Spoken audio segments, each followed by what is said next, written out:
नमस्कार दोस्तों, आज फिर जो खबर आई है वो बिजनेस मार्केट से आई, अर्थ मार्केट से, शेयर मार्केट। और शेयर मार्केट आज फिर डाउन है और उसकी सबसे बड़ी वजह बना है अदानी समूह। और अदानी समूह के शेयर जो है आज भी 10% और गिरे। कल वो करीब 30% से अधिक नीचे चले गए थे। उसके अलावा आज फिर 10% गिर गए। उसके पहले 24.5% गिरे थे। और इस तरीके से लगातार पिछले कुछ दिनों में अदानी समूह के शेयर गिर रहे हैं। क्यों गिर रहे हैं? क्योंकि हिंडनबर्ग की जो रिपोर्ट आई थी उस रिपोर्ट में स्पष्ट कर दिया गया था कि अदानी समूह का जो गुब्बारा है वो वास्तव में भारत की जो मौजूदा सरकार है, नरेंद्र मोदी की सरकार, उसने जिस तरीके से उसमें गलत तरीके से भारत सरकार की तमाम कंपनियों, LIC और सबका फंड झोंक दिया है।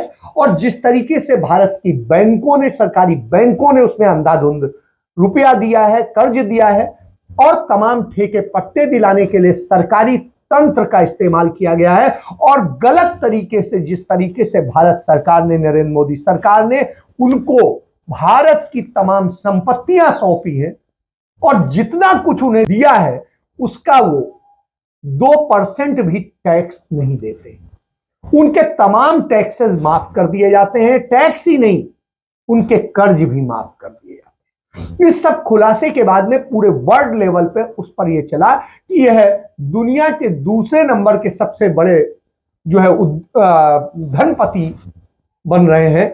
और जब ये धनपति बन रहे हैं तो ऐसी स्थिति में इनका सारा धन का गुब्बारा असल में कर्ज पर टिका है और सरकार की जो बेजा सपोर्ट है उसके बूते खड़ा है।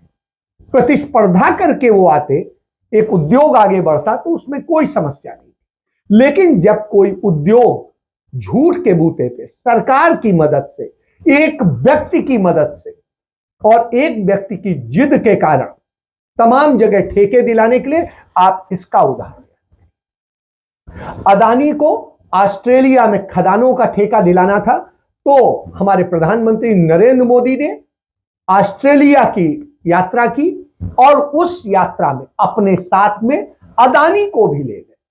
और भारत की सबसे बड़ी बैंकर जो स्टेट बैंक ऑफ इंडिया है उसे भी ले गए। स्टेट बैंक ऑफ इंडिया ने वहां गारंटी भी ली और हजारों करोड़ का लोन भी दिया। और उस सरकारी पैसे से वो वहां धंधा कर रहे हैं और कमाई अपनी कर रहे हैं और भारत को उसका कोई मुनाफा नहीं दे रहे हैं। और जो कोयला भारत को, भारत के अपनी कंपनियों से जो कोयला उन्हें 3,500 का मिल रहा था, वही कोयला अदानी भारत के सरकार को, भारत के राज्यों की तमाम सरकारों को 35,000 से 50,000 रुपए में बेच रहे, 3,500 रुपए का। आप ये समझिए। और उस वक्त में जब भारत के पास कोयला मौजूद था लेकिन कृत्रिम संकट पैदा किया गया और कृत्रिम संकट पैदा करके सारे राज्यों को यह लेटर जारी किया गया कि आपको अदानी की फर्म से कोयला लेना है और जो वो कोयला आएगा उससे आप मुनाफा करें। तो आप समझिए यह खेल हो रहा था।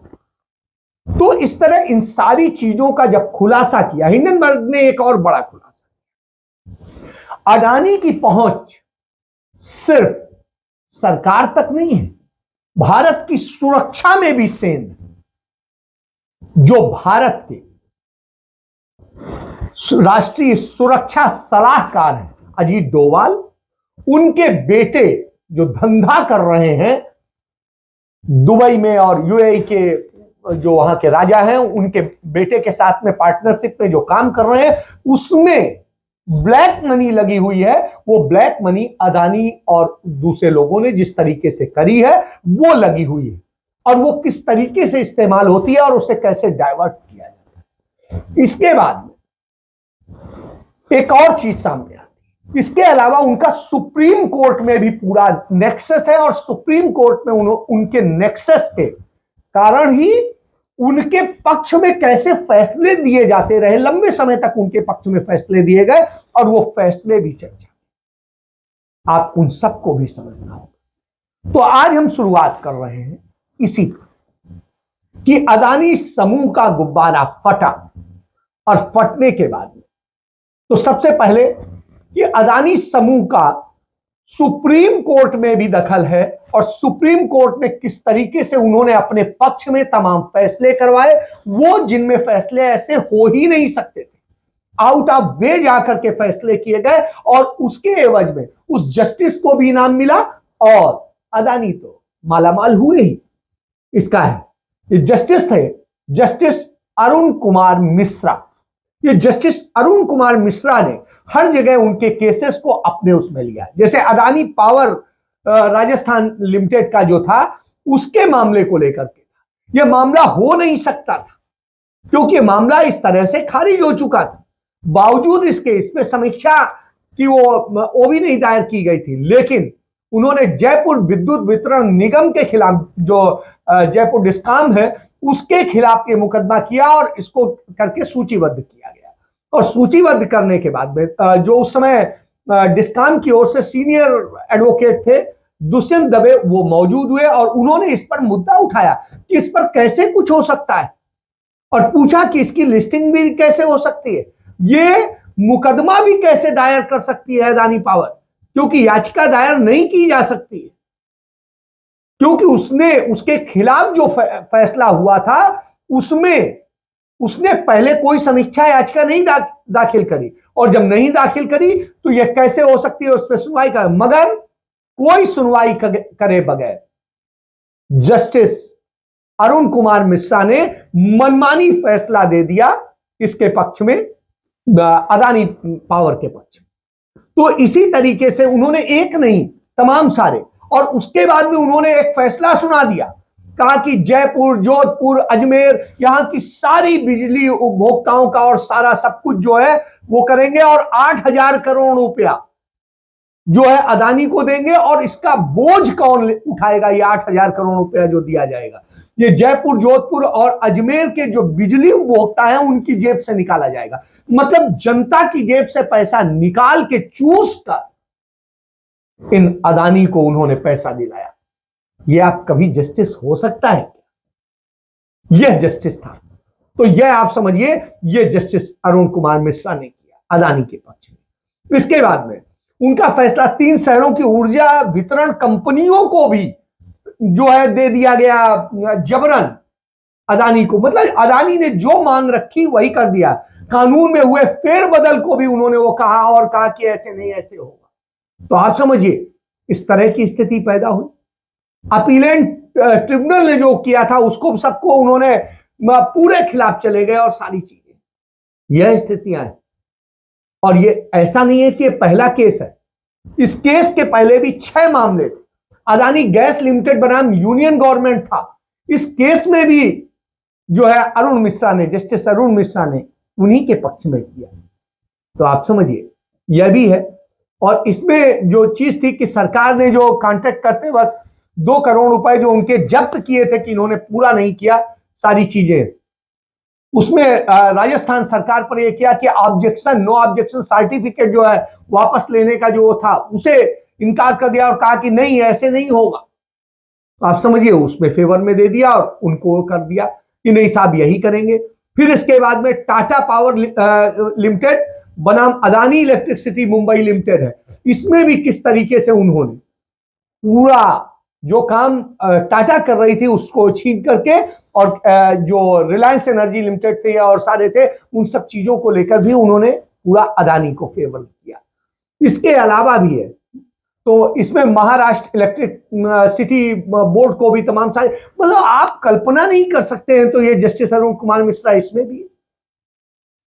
तो ये है। इसके बाद तीसरा एक केस है, वो भी राजस्थान विद्युत उत्पादन का है। छत्तीसगढ़ के दक्षिण सरगुआ में हरदेव अरण्य कोल फील्ड्स का जो मामला था और उसमें जो उन्होंने उस पर्वत का जो ये पर्वत है हंसदेव और इस पर कब्जा करने का काम किया था और इसको लेकर के आदिवासी गुस्सा थे और उनको लेकर के जब वहां की सरकार गई वहां पर मुकदमा लड़ने गई तो छत्तीसगढ़ सरकार जो है और उसके बावजूद कोई सुनने को नहीं तैयार और जस्टिस अरुण मिश्रा ने अदानी के पक्ष में फैसला सुना दिया, कहा नहीं कोई नहीं, आप समझिए, ये स्थिति है। आदिवासी फिर कहते हैं आप नक्सली बन गए। अरे भैया, उनके देवता जिस पर्वत को मानते हैं उसको आप नुकसान पहुंचाएंगे तो वो क्या करेंगे? तो यह स्थिति है। सुनवाई के दौरान बहुत सारी चीजें आई, सहमति नहीं बनी, लेकिन उसके बावजूद जबरदस्ती जिस तरीके से हड़बड़ी में पूरा फैसला सुनाया गया। और आप समझिए, ये जो गर्मियों में एक ग्रीष्मकालीन अवकाश पीठ बनती है उसमें सूचीबद्ध कर दिया गया और इसको करके सुनवाई करके फैसला भी कर दिया। ये जस्टिस अरुण मिश्रा थे। इसके बाद में एक चौथा और केस है। इसमें अडानी पावर मुद्रा लिमिटेड और गुजरात इलेक्ट्रिसिटी रेगुलेटरी कमीशन के बीच का मुकदमा था। इसको भी इन्होंने ग्रीष्मकालीन अवकाश बेंच में ही फैसला सुना दिया 23 मई 2019 को। आप समझिए, ये भी जस्टिस मिश्रा और जस्टिस शाह की बेंच थी, लेकिन हेड कर रहे थे जस्टिस अरुण मिश्रा। तो ये स्थिति है। और इस केस में भी जब ये हो गया तो आप समझ सकते हैं, इसके बाद में जस्टिस अरुण मिश्रा और बी.आर. गवई और जस्टिस सूर्यकांत की पीठ ने भी फिर वही फैसला किया। इसके बाद पांचवा केस सुन लीजिए। यह केस भी power grid corporation of India बनाम Korba best power company limited का है और ये जो है अदानी की है। और इस कंपनी में भी किस तरीके से जस्टिस अरुण मिश्रा ने और इसमें भी यही किया। छठा केस और सुन लीजिए। जयपुर विद्युत वितरण निगम लिमिटेड बनाम अदानी पावर राजस्थान लिमिटेड का है। इसमें भी सितंबर 2020 में अदानी पावर लिमिटेड के पक्ष में एक मतलब फैसला कर दिया, कुछ नहीं, कोई सुनना नहीं, कोई जांचना नहीं। तो यह स्थिति है। और इसको लेकर के सुप्रीम कोर्ट के सीनियर एडवोकेट प्रशांत भूषण ने सुप्रीम कोर्ट के इस फैसले को लेकर के तमाम सारी चीजें कही। उन्होंने बताया कि किस तरीके से कंपनियों को करीब 20,000 करोड़ रुपए का फायदा पहुंचाया गया। तो आप समझिए, सिर्फ एक फैसले से।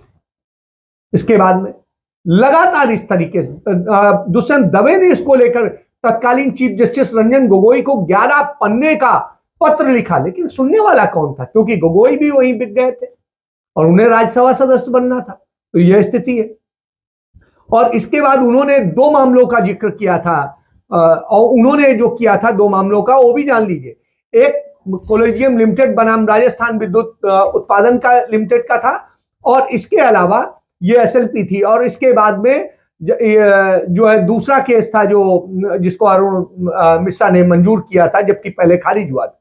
तो ये भी था कोलेजियम बनाम राजस्थान राज्य विद्युत उत्पादन निगम लिमिटेड। तो इसमें भी इसी तरीके से किया था।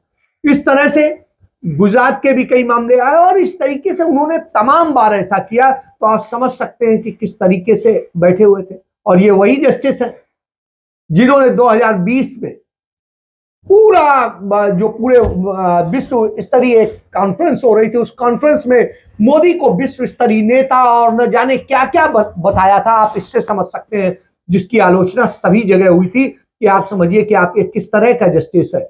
और इसको लेकर के जो सुप्रीम कोर्ट बार एसोसिएशन तक ने उनकी निंदा की थी, निंदा प्रस्ताव पास किया था कि अंतरराष्ट्रीय न्यायिक सम्मेलन के उद्घाटन के अवसर पर मिश्रा का भारत अंतरराष्ट्रीय स्तर पर प्रशंसित दूरदर्शी प्रधानमंत्री नरेंद्र मोदी के नेतृत्व में अंतरराष्ट्रीय समुदाय का एक जिम्मेदार और सबसे दोस्ताना सदस्य। और उन्होंने मोदी को एक बहुमुखी प्रतिभाशाली व्यक्तित्व के रूप में वर्णित करके विश्व स्तर पर जो सोचता है, स्थानीयकरण करता है और तमाम सारी चीजें गिनाई थी। तो आप समझिए कि किस तरीके से इसको लेकर के जो आलोचना हुई वो कहने की जरूरत नहीं। इसके बाद में मुझे याद है कि इस बात को लेकर यशवंत सिन्हा साहब ने, जो अटल बिहारी वाजपेयी सरकार में वित्त मंत्री थे, उन्होंने इसको लेकर कहा कि इतना यदि गंदा व्यवहार है और इस तरीके से चाटुकारितापूर्ण कोई सुप्रीम कोर्ट का जस्टिस व्यवहार करता है तो आप समझिए क्या होगा। हरेन पांड्या वाले केस को भी उन्होंने किस तरीके से खत्म किया था कि हरेन पांड्या के मामले में नरेंद्र मोदी फंसते आ रहे थे, क्योंकि हरेन पांड्या को मरवाने में नरेंद्र मोदी की कॉन्स्पिरेसी का बात था। लेकिन उसमें जिस तरीके से उन्होंने समीक्षात्मक को किया और सारी चीजें आई सामने, उससे अरुण मिश्रा पूरा हुआ है। इसके बाद में आपको याद होगा, द हिंदू अखबार ने भी उनके न्यायपालिका को कहा था कि कितना बड़ा धक्का उन्होंने दिया है और सारी चीजें की है। इन सारी चीजों को लेकर के है तो सब जगह सामने है। क्यों? क्योंकि ये ऐसा कर रहे थे और इसका उन्हें इनाम भी मिला। उन्हें उनके लिए संसद ने कानून बदल के अदानी की सिफारिश, कानून बदल करके, जबकि उसमें चीफ जस्टिस ही लग सकता था एनएचआरसी का चेयरपर्सन, तो उसमें किया गया नहीं अब जस्टिस भी लग सकेगा, चीफ जस्टिस की जरूरत नहीं, यह किया गया। उनको तमाम उपहार दिए गए। तो आप इससे समझ सकते हैं। तो अब जब ये हो रहा है तो आपको जानना पड़ेगा कि अदानी ने किस तरीके से किया। इसी तरीके से उन्होंने अजीत डोवाल के दोनों बेटों को, जो धंधा कर रहे हैं यूएई में, और जब एफपीओ अदानी ने लॉन्च किया और उसको कोई खरीदने वाला नहीं था, तो नरेंद्र मोदी ने अपने तमाम पावर का इस्तेमाल करते हुए भारत सरकार की कंपनी एलआईसी, जिसका इतना पैसा पहले ही अदानी डुबवा चुके, एलआईसी से पैसा लगवा दिया और भारत सरकार की तमाम बैंकों से लगवा दिया। और उससे भी पूरा नहीं पड़ा तो अजीत डोवाल के जो पार्टनर है यूएई में, और उनके जरिए किस तरीके से 40 करोड़ डॉलर का निवेश करवा दिया। 40 करोड़ डॉलर का यूएई की एक कंपनी। आप समझिए, जो आईएचसी है, यूएई की लिस्टेड कंपनी है, इंटरनेशनल होल्डिंग कंपनी। इस कंपनी ने अपनी सब्सिडरी कंपनी से, जो कहते हैं सहयोगी कंपनी से, इसमें इतना पैसा लगा दिया और उन्होंने घोषणा की कि वो 400 बिलियन डॉलर का इसमें निवेश करने जा रहे हैं। और इसके कारण एफपीओ जो है पूरी तरीके से बिक गया। इन्होंने कहा एफपीओ पूरी तरह सब्सक्राइब हो गया, और वाह उन्हें लगा था कि शायद इस फ्रॉड से जो है अदानी की कंपनियां बच जाए, अदानी बच जाए। लेकिन ऐसा नहीं हो सका, क्योंकि दुनिया देखती है। और अगले दिन खुद उस कंपनी को भी लगा कि अब बुरी तरह डूबेंगे, तो उसने भी अपना पैसा वापस निकाल लिया। एक दिन सब्सक्राइब कराया, दूसरे दिन निकाल लिया। नतीजा यह हुआ, डूबने वाले कौन हो सकते हैं? डूबने वाली एलआईसी है, डूबने वाली भारत की बैंकें हैं, और डूबने वाले वो लोग हैं जो मोदी के दबाव में, जिन कारपोरेट मित्रों ने अदानी के ये खरीदा। तो समझिए आप, कारपोरेट मित्रों के बूते ये हुए। आज इसी को लेकर संसद में कांग्रेस के नेतृत्व में 13 दलों ने पूरा हंगामा किया और कहा इसकी जांच होनी चाहिए, और यदि ये जांच नहीं होती है तो देश का पैसा जिस तरीके से बर्बाद किया जा रहा है, जिस तरह की स्थितियां हैं, वो अपने आप में चिंताजनक है। करोड़ों लोगों से संबंधित इंस्टीट्यूशन का पैसा आज बर्बाद हो रहा है, और दूसरी तरफ जो बैंक है, एसबीआई बैंक हो और दूसरे नेशनलाइज बैंक्स हो, उसमें भी गरीब लोग अपना पैसा रखते हैं, और वो पैसा भी आज हर जगह डिस्ट्रीब्यूट किया जा रहा है, चंद कंपनियों को दिया जा रहा है। और उस कंपनी के बारे में इंटरनेशनली एक रिपोर्ट जो बाहर आई, यूएस की कंपनी, एक हिडनबर्ग जो रिसर्च इंस्टीट्यूट है, उसने बाहर निकाला है। अब जब निकालते ही देश के अंदर जितने भी ये जिस कंपनी को इन्होंने पैसे दिए थे, उस कंपनी के शेयर्स तो इतने गिर गए कि बहुत से लोगों को मूर्छा आया वहीं गिरे सुनते ही। ऐसी स्थिति देश का ये सरकार ने बना के रखा है। और ये कौन कंपनी के मालिक हैं आपको तो मालूम है, और बार बार हम एक व्यक्ति के रूप में किसी को टीका करने के बजाय हम तो ये कहेंगे कि सरकार ऐसे कंपनियों को कैसा पैसा दे रही है, क्यों प्रेशराइज करके दिला रही है, हमको समझ में नहीं आ रहा। इसीलिए लोगों के हित को ध्यान में रखते हुए, और जो ये एलआईसीज, एसबीआई, दूसरे बैंक्स जो सरकारी इंस्टीट्यूशंस हैं दिए हैं, इसकी एक जांच होना चाहिए। इसके लिए हम इस चर्चा में डिमांड करना चाहते हैं, या तो जॉइंट पार्लियामेंट्री कमेटी हो, या सुप्रीम कोर्ट के जो चीफ जस्टिस है उनके नेतृत्व में इसकी इंक्वायरी हो, और डे टू डे रिपोर्ट भी जनता के सामने रखे, उसका प्रोग्रेस क्या है और किस ढंग से ये इंक्वायरी चल रही, इसका एक ट्रांसपेरेंसी उसमें आती है, और लोगों को भी मालूम होता है कि उनके पैसा, उनका इन्वेस्टमेंट और उनके जो कमाई कहाँ गई, कहाँ तक रही, कहाँ तक बच गई। इसका भी उनको एक विश्वास मिलता है। नहीं तो सारे लोगों का, इस देश के जो भी जितने भी करोड़ों पॉलिसी होल्डर्स हैं या बैंक में डिपॉजिट रखने वाले, उनका विश्वास बैंकों पे से उड़ जाता है, LIC से उड़ जाता है। तो इसीलिए लोगों के हित में हम ये काम कर रहे हैं और हमारा डिमांड यही है, चर्चा कराओ। और हमारी मांग ये है कि या तो जॉइंट पार्लियामेंट्री कमेटी बनाओ और इसकी इंक्वायरी करो, या नहीं है तो सुप्रीम कोर्ट के चीफ जस्टिस के नेतृत्व में कमेटी बनाकर इसको इंक्वायरी कराई है और डे टू डे रिपोर्ट बाहर करते जाइए। यही हमारा डिमांड है। उधर अदानी ने फैसला सुना दिया कि वो FPO को रद्द कर रहे हैं और अपने जो शेयर होल्डर्स हैं उनको इसका भुगतान करेंगे, जो उन्होंने पैसे लगाए हैं उसका भुगतान करेंगे। लेकिन कैसे करेंगे? जब शेयर का दाम गिर जाएगा तो उसी दाम पे तो आप करेंगे। तो कमोबेश जिसने लगाया है वो तो बर्बाद हो गया। Our board strongly felt that it would not have been morally correct to proceed with the FPO.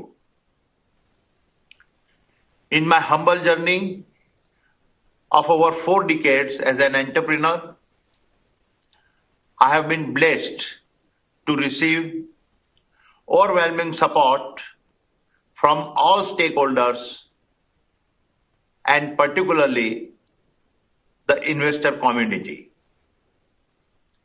It is important for me to confess that whatever little I have achieved in life is due to the faith and trust reposed by them. I owe all my success to them. For me, the interest of my investor is paramount and everything is secondary. Hence, to insulate the investors from potential losses, we have withdrawn the FPO.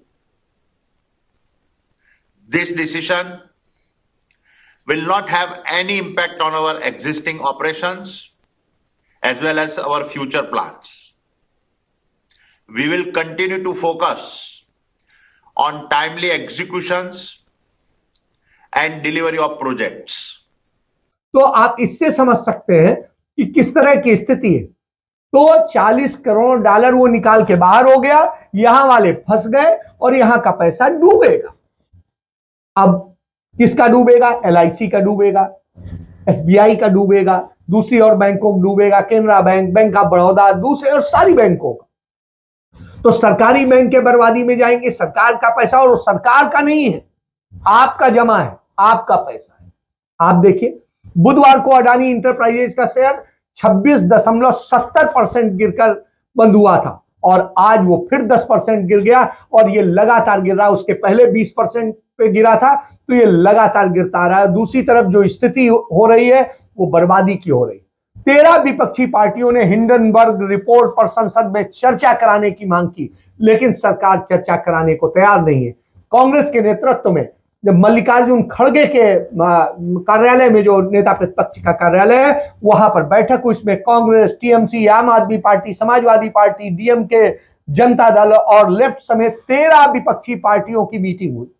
और यह बैठक के बाद में मल्लिकार्जुन खड़गे के chamber में जब यह बैठक हुई, इसके बाद में 9 पार्टियों ने राज्यसभा में स्थगन का प्रस्ताव का नोटिस दिया।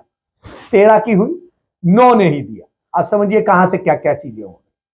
और इसके बाद में कि LIC और बैंकों का विश्वास कैसे बचाया जाए, इसको लेकर के और कैसे इसके पूरा जांच होनी चाहिए।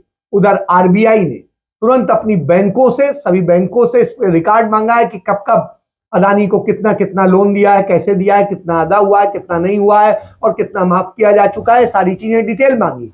हालांकि वो उस पर बोल नहीं रहे, लेकिन ये स्थिति है।